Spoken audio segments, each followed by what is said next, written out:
Hey, what's up there, YouTubers? It's me again, Brian, aka Gamer 55551. And if you're wondering why there's a change in the setting, because I just recently moved into a new place, though.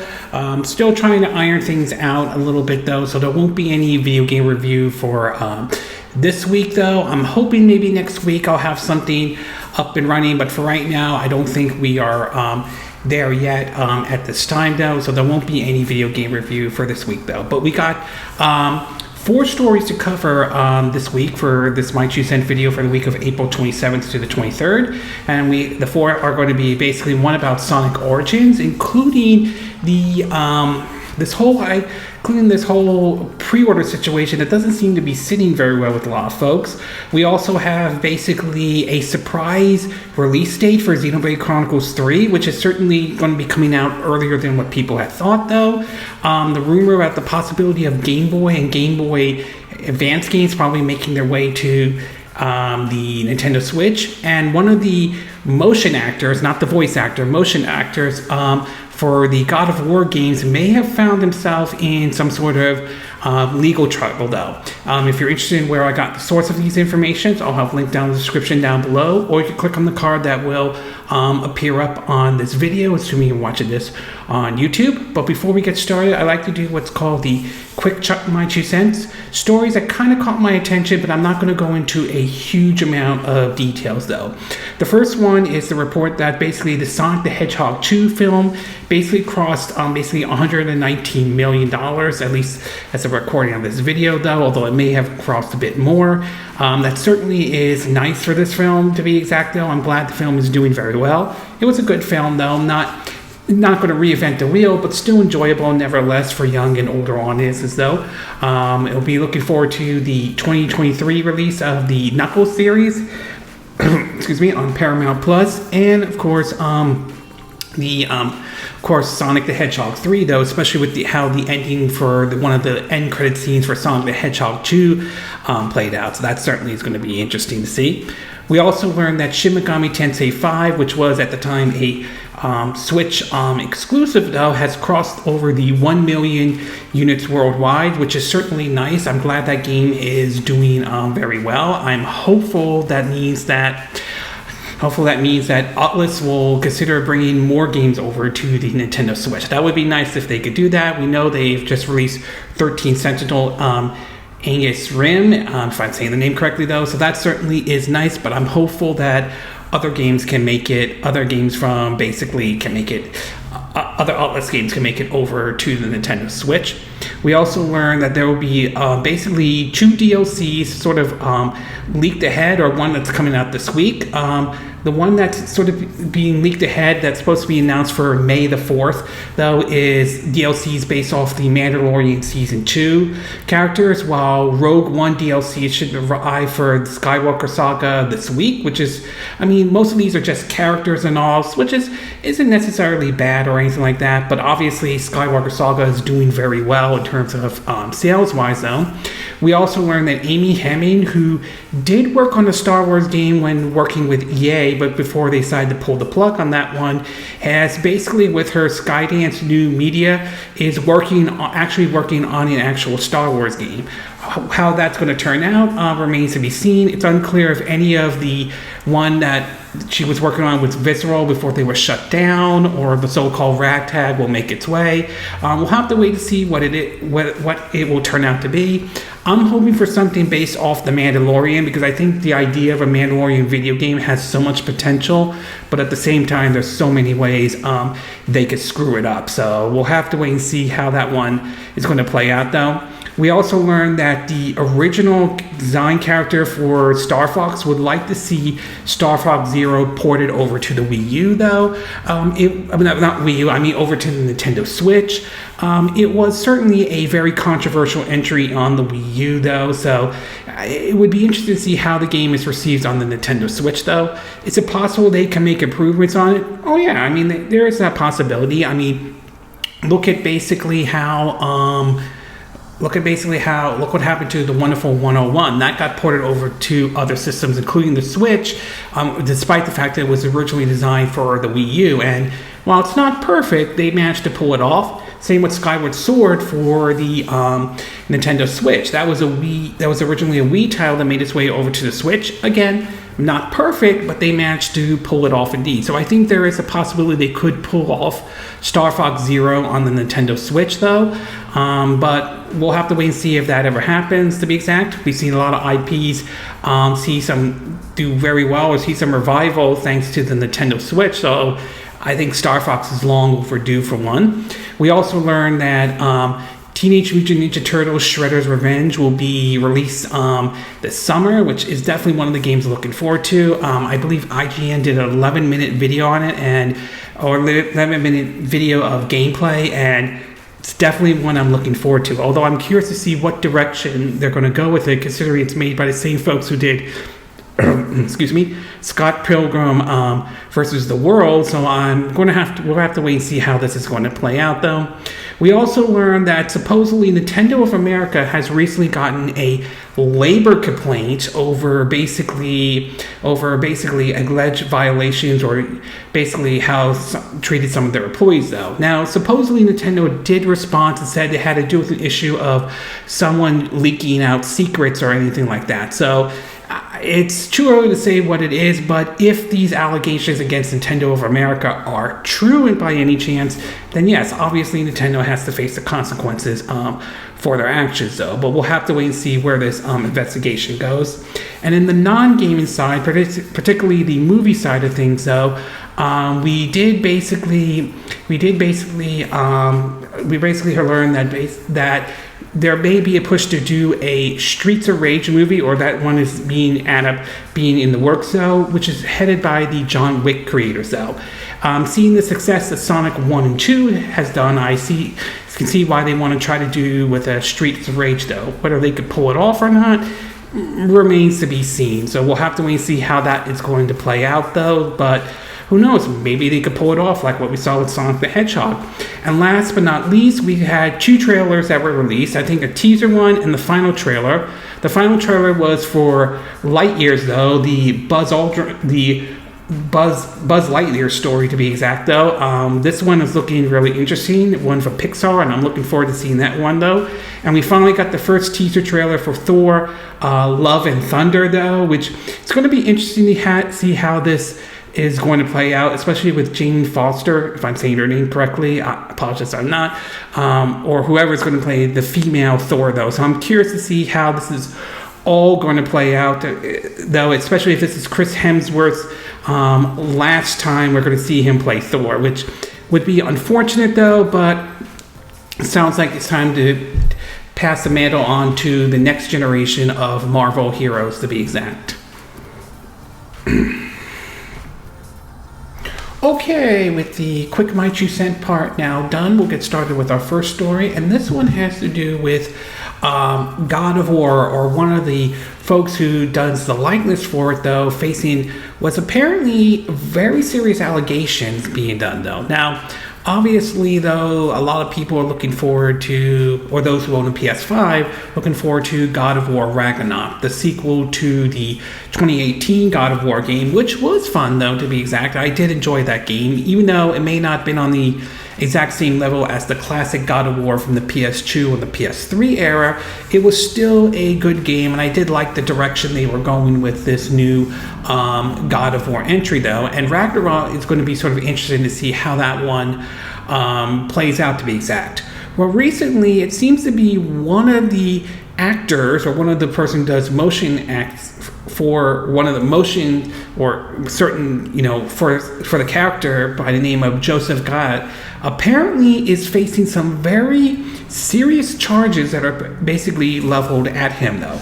In an article from PlayStation Lifestyle, which they later clarified with another actor, Christopher Judge, they've made sort of an update on that article. Anyway, according to the article from PlayStation Lifestyle, it reads, quote, Joseph Gatt, G-A-T-T, the motion capture God of War Kratos actor for multiple games in the series, including the latest God of War reboot in 2018, although I see that more like a sequel to God of War 3, though, was arrested on the morning of April 6th and is accused of having had sexual explicit communications with a minor across state line, the Los Angeles police said. Police officers from the Juvenile Division of Internet Crime Against Children Task Force, according to a statement, executed a residential search warrant at his home. Gatt was arrested on a felony warrant for contact with a minor for a sexual offense. After posting a $5,000 bail, the English actor who lived in Los Angeles was released on the same day of his arrest, according to his booking report.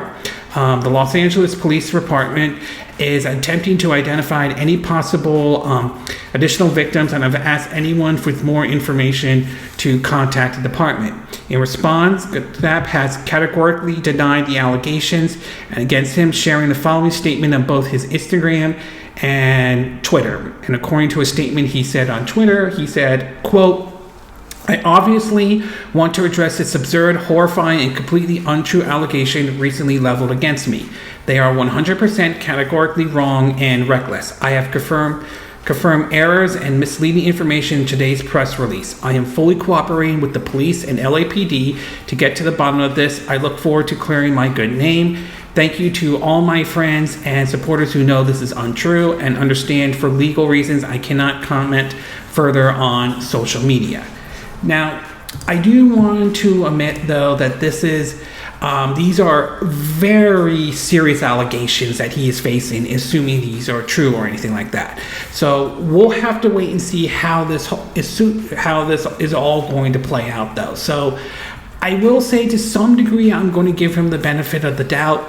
However, if these allegations are true, if there is evidence that show that these allegations are absolutely 100% true, though, then he should face the consequences for his actions, because that is very disturbing to make those kind of comments to a minor and all. These are very, very serious allegations for anybody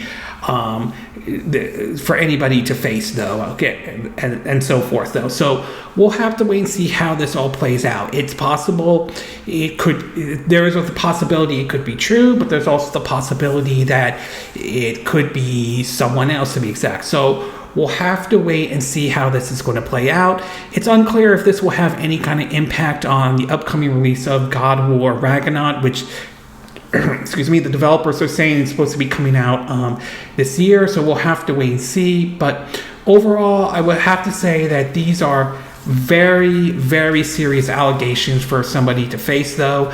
We'll have to wait and see. We'll have to see how far this investigation goes. But if these allegations are true and there is evidence to truly back it up, then yeah, I think he should face the consequences for his actions, though. Okay, we're going to take a quick break. When we get back, we'll get to part 2. And this one has to do with the possibility that Game Boy and maybe Game Boy Advance games could be making their way to the Nintendo Switch as part of Switch's online service. So we'll take a quick break and we will be right back.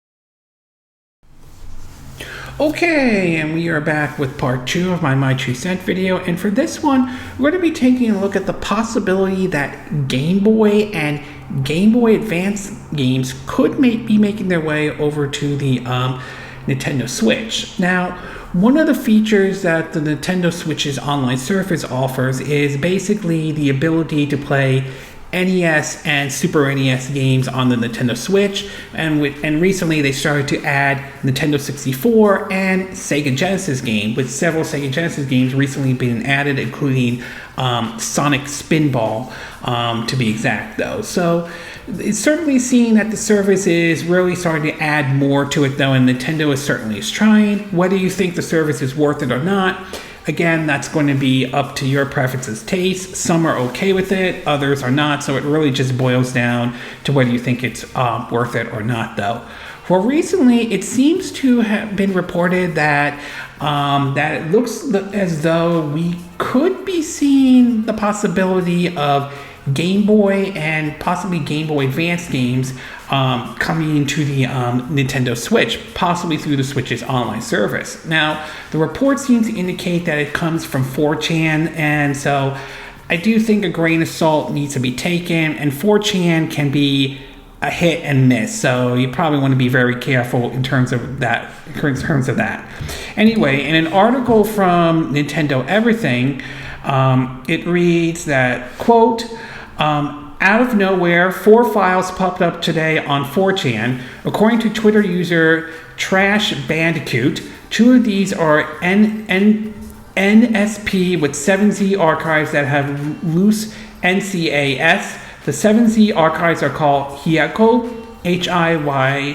Hyoko, which is a Game Boy emulator apparently made by Nerd. Nintendo team has worked on other classic platforms from Switch Online.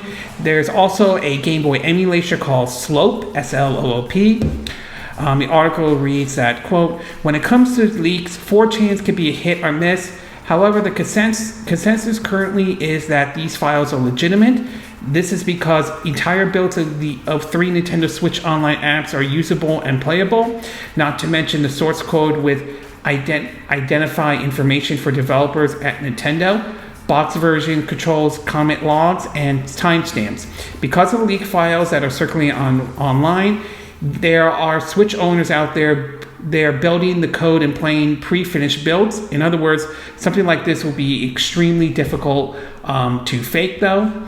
There's obviously been no word from Nintendo about Game Boy, Game Boy Colors, or Game Boy Advance titles on Switch Online. Given today's leak, though, it could just be a matter of time until that changes, though. Now, as it's pointed out, it's from 4chan, so yeah, we're going to have to be a little careful about this information. But if what we're hearing is true about this leak, though, it does sound like it's possible we could see Game Boy, Game Boy Color, and Game Boy Advance games make their way to the Nintendo Switch, and I certainly would be open to that. There are certainly classic titles that are worth playing, such as the Wario Land games certainly is nice. I would like to play those, from Wario Land, Super Mario Land 3 to Wario Land 2, 3, and 4. That was on the Game Boy Advance, though. There were also advanced versions of the classic Mario Brothers titles, like Super Mario Brothers 2, which was Super Mario Advance. So and other titles as well, such as like Golden Sun, for example. I think a lot of folks would love to see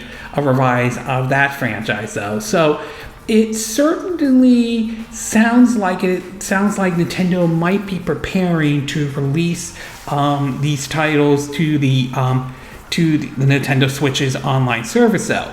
How they would fare, how they will do it, it remains to be seen. I mean, will there be features where you can change, like for the Game Boy or the Game Boy Color? Will there be features that would use like in the Super Game Boy that was used back during the Super Nintendo era, to be exact? So I'm curious to see if there will be any features or anything like that.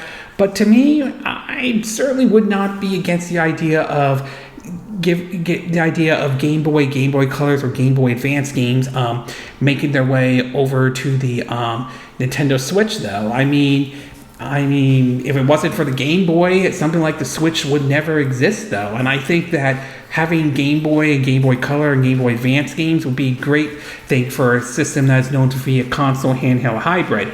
It might seem a little awkward to play it on the big screen, but then again, we're getting Teenage Mutant Ninja Turtles Cowabunga collection, and that's going to have the 3 original Game Boy games in that collection. So who am I to complain, though? But in either case, though, it is a rumor, so a grain of salt should be taken with this. So overall, though, even though this is a rumor for now, though, I certainly would not be against the idea of Game Boy, Game Boy Color, and Game Boy Advance games on the Nintendo Switch, even if it's part of Switch's online service, which again, some people like it, some people hate it, though. So it comes really down to your preference and choice or not.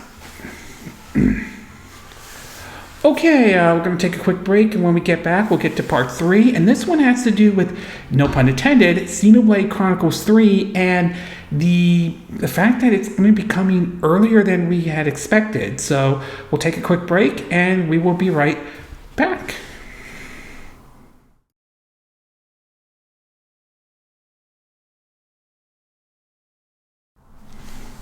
Okay, and we are back with part 3 of my Choose Cent video for this week. And for this one, we're going to be taking a look at Xenoblade Chronicles 3 and the surprise release date that we got, that it basically is coming earlier than we thought though. Now, during one of Nintendo's Direct this year though, one of the announcements we got was Xenoblade Chronicles 3 was in development though. This was a game that was rumors started to pop up last year about it though, and when they finally revealed the first gameplay or first trailer for it though, certainly it was one of my anticipated games for the Nintendo Switch for 2022. Now, the thought was at the time was that the game was going to come out during the fall though, and at the time a lot of people were wondering how that was going to do against, Breath of the Wild 2 or the sequel to Breath of the Wild though. But now that we know that Breath of the Wild 2 or the sequel to Breath of the Wild has now been pushed into 2023, the assumption was basically that Xenoblade Chronicles 3 was kind of going to fill in that slot for the sequel to Breath of the Wild. Well, it turns out that's not the case, as the game is game is coming earlier than we had originally thought, and I believe, if I read the release date, it's going to be coming out in July though. In an article from Nintendo Life, it reads that, quote, "The highly anticipated Xenoblade Chronicles 3 has bagged a release date and will be launching on Switch on July 29th. The game was originally announced for September 2022, so this is excellent news for fans of the franchise. Nintendo announced the release date via a new trailer showcasing more gameplay, including direct footage of the new combat system. The trailer also confirmed that a special edition will be launched exclusively on the My Nintendo store and will include a steelbook and art book. Details on the pre-orders will likely follow soon. Meanwhile, we now have information about basically new details about the battle system for Xenoblade Chronicles 3. According to another article from Nintendo Life, it reads that, quote, "As well as a brand new trailer and release date, Nintendo unveiled some more information about the game's battle system. We got a fair few glimpses at it at the trailer. Several characters on the screen at once, characters fusing together, chain attacks are back, as are teams and partners like Xenoblade Chronicles True Blades."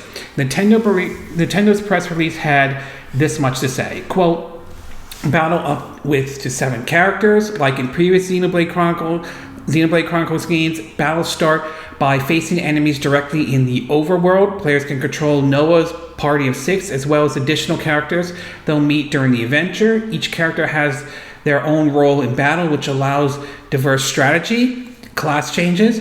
Noah is a sword fighter specialized in close range combat, while Milo is a ZEP HYR, apologize if I'm not saying the name correctly, drawing enemies' attention while evading their strikes. Thus, each character has their own class with their own strengths. Progress in the adventures, players can change characters' classes, create a customized party. New interlink system. Each of the tag team pairs, Noah and Maya, Laz and Sarah, EUNIE and TAION, can make use of their interlink systems if certain conditions are met. They will then combine into a giant form called Ouroboros. If I apologize, I'm not saying that incorrectly. Each Ouroboros has its own powerful moveset, and decides when to transform can be the key to winning battles. Xenoblade Chronicles 2 already had 6 characters out in the field, technically, but it looks like this time we'll have a bit more control over Noah and his party. One thing is brand new to the Xenoblade series, however, is class change. While class and blades have specific roles in battle, they were set in stone for each character. In Xenoblade Chronicles 3, you'll be able to change your character's class as you progress through the game. So to hear this game coming out much earlier as I thought is certainly exciting, and I'm certainly looking forward to it. But at the same time, it does kind of raise the question about also, what does this mean for Nintendo for the fall, though? Obviously, we know games like Splatoon 3 are coming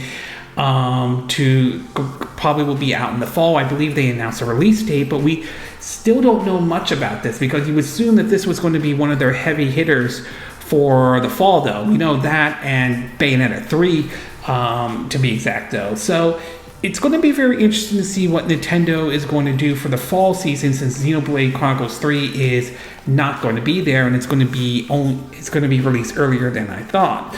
Nevertheless, though, it's certainly nice to see this game is coming early, though. It's going to be very interesting to see how the battle system plays out and see if they make improvements over what was in Xenoblade Chronicles 2. One improvement I would like to see, assuming they could pull this off, is I would like to see the resolution go up a little bit.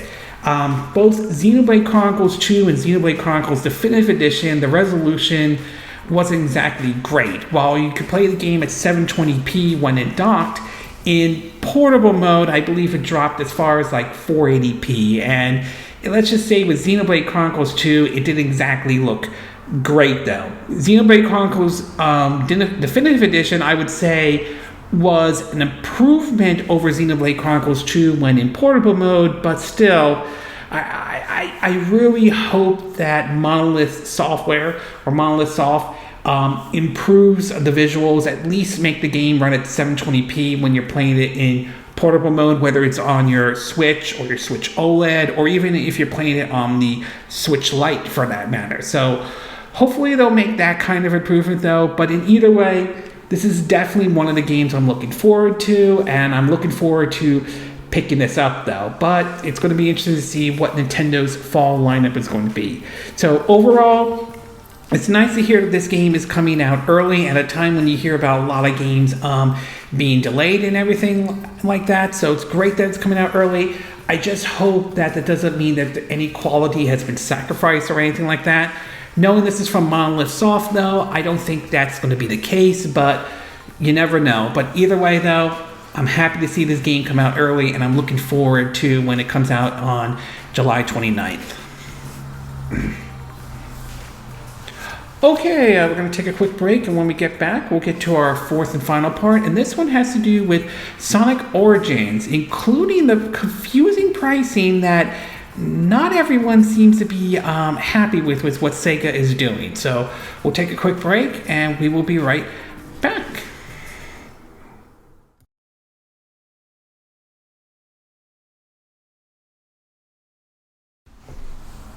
Okay, and we are back with our fourth and final part of our My 2 Cent video, and for this one, we're going to be taking a look at Sonic Origins and even the very confusing pricing that it has put up though. Now, as what do you know, Sonic, when it comes to Sonic games, they could be kind of a hit and a miss though. When it comes to its 2D outings though, a lot of people really do enjoy the games, including the original Sonic, which remains a classic, including Sonic 2 and Sonic 3 and Sonic & Knuckles and Sonic CD though. But when it comes to its 3D outings, there's some mix to how the way Sega has handled it though. Some folks do like the Sonic Adventure games though. I'm like, okay for me though. Sonic Heroes, I feel like it's like one of the Sega's, like Sonic's best 3D outing, along with basically Sonic Colors, which got ported over to a lot of the systems. Not counting the fact that Blind Squirrel did a poor job when it came to porting it over, including the Nintendo Switch version, to be exact though. So he's sort of had a mix with his 3D outing though, and we know that Sega's coming up with Sonic Frontiers, which sounds like it has potential since it seems to be taking somewhat of a Breath of the Wild approach, but given his 3D outings, I have my doubts right now, but we'll see how it is with it though. In the meantime, it looks like Sega will be releasing basically Sonic Origins, which is basically Sonic 1, 2, 3, Sonic CD, and Sonic & Knuckles. I assume that's all of them right there that I mentioned though, with the ability to basically change up some of the characters and have like something like, say, Knuckles appear in the original Sonic the Hedgehog though. Well, recently we did get an announcement and a trailer for it though, but we also got a bit of a listing of its pricing, and that seems to have confused some folks though. In an article published by The Verge, it reads that, quote, in the lead up to Sonic's 31st birthday, Sega has revealed the details behind Sonic Origins, a remastered collection of Sonic the Hedgehog 1, 2, Sonic 3, and Sonic and Knuckles, and Sonic CD. Don't expect a straight port of these Sega classics though. In addition to remastered visuals, updates for today's consoles, Sonic Origins will include new achievement, collectibles, animated shorts, and game modes, putting a fresh pair of sneakers in these old classics. In Sonic Origins, players will be able to choose between playing in Classic Mode or Anniversary Mode. In Classic Mode, players will experience the game in all their original glory and the original aspect ratio. Anniversary Mode offers a full screen experience along with infinity lives, so you won't have to worry about getting repeatedly crushed to death in Chemical Plant Zone. Sonic Origins lets you play as Sonic, Tails, or Knuckles throughout all 4 games, giving you the opportunity to beat Metal Sonic as Knuckles or fly through Green Hill Zone as Tails. While Sega has given fans umpteen bundles for the first 3 Sonic games, Sonic CD hasn't seen a proper re-release since 2011. No word yet on if this version of the game will feature the US or the vastly superior Japanese version of its soundtracks though. They say you could pre-order the game, but it seems that Sega has decided to make this process as confusing as possible. Sega Sonic fans have proven we will open our wallets for anything. Doesn't make this harder than it has to be.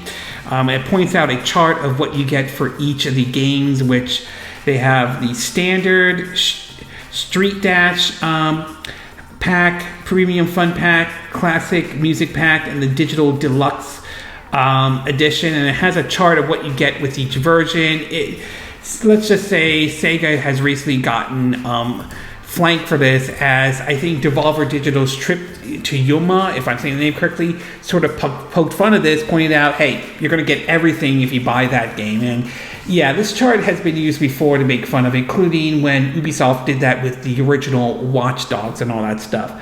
I mean, to me, it's what they're doing with Sonic Origins sounds great, and it sounds like something that a lot of Sega Sonic fans would probably enjoy, but this chart for these pre-orders and these DLCs, I just think it's a little bit ridiculous, to be exact, though. I mean, it does come off as the way Sega's trying to milk Sonic fans to death, especially given the success that the Sonic the Hedgehog movies has recently had, though. I mean, if you go over to Video Game Chronicles, they point out what you're getting out of these stuff. So the Starter Dash pack basically gives you 100 coins, mirror mode unlocked, leather box, Mega Drive design.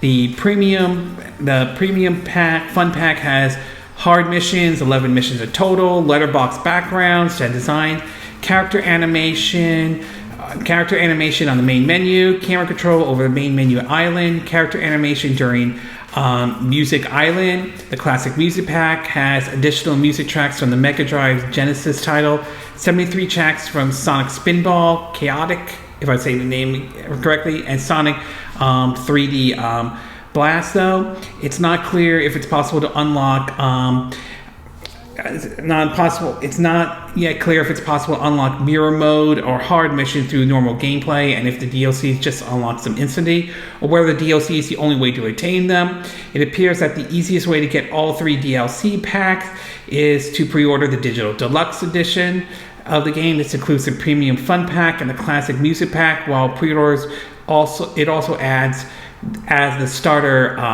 dash pack. Standard edition will cost $40, while the deluxe edition will cost $45. Meaning the extra value of DLC is around $5. So yeah, I'm not sure that for some people that might turn some folks off. Are there folks who will bite the bullet and buy this? Yeah, at the same time, I can see why some people might be turned off on this though. So overall, I would say Sonic Origins looks very interesting. The classic and the remastered of what Sega's doing with these classic titles. But at the same time, the way they are handling the pre-orders, though, is, I will admit, it's a little bit ridiculous, though. Okay, this concludes this My 2 Cent video for this week. And again, these are my opinion. What are yours? What are your thoughts about these allegations that one of the actors for the God of War games is facing? Do you think that these are very serious allegations? Do you think he will get his name clear or anything like that, though? And what do you think Sony should do in regards to these allegations going on? What are your thoughts about the possibility of Game Boy, Game Boy Color, and Game Boy Advance coming to the Nintendo Switch? Do you think these rumors are possibly true, though? Do you think Nintendo is waiting to announce these coming as part of Switch's online service, though? Or do you think these rumors are false, though? Would you be willing to, are you like the idea of Game Boy, Game Boy Color, or Game Boy Advance games coming to the Nintendo Switch, even if it's part of Switch's online service? What are your thoughts about Xenoblade Chronicles 3 being released earlier than expected, though? Are you pleased that they're releasing it earlier, though? Do you think it would have been better to save it for the fall? And what do you think about the new battle system? Do you think that the battle system is an improvement over Xenoblade Chronicles 2? Do you think the battle system's good? Do you think it's better than the second one? Do you think the second one's better? Or do you think the first one's better? And what are your thoughts about Sonic Origins? Are you looking forward to picking this game up regardless of what system it comes on? Do you think Sega's going a little bit overboard with the DLCs or the pre-orders with this chart? Or do you think that you're not really bothered by this at all? Do you agree with what I said in this video? Do you disagree? Do you have a difference of opinion? As always, sound off on the comment section below. Let me know what you think. And if you do like this video, I hope you hit the like button. I would appreciate it. And I hope you do subscribe to my YouTube channel. If you do, make sure you hit the bell icon for notifications of any new videos I put up. Also, feel free to share this video if you want to, and feel free to donate to my channel if you like. You can do it through PayPal me or Patreon. Links will be in the description of this video, assuming you're watching this on YouTube. And I will see you again next time when I do another video. Hopefully that'll be soon. Until then, from Southern California, I wish you all a good day then. Bye.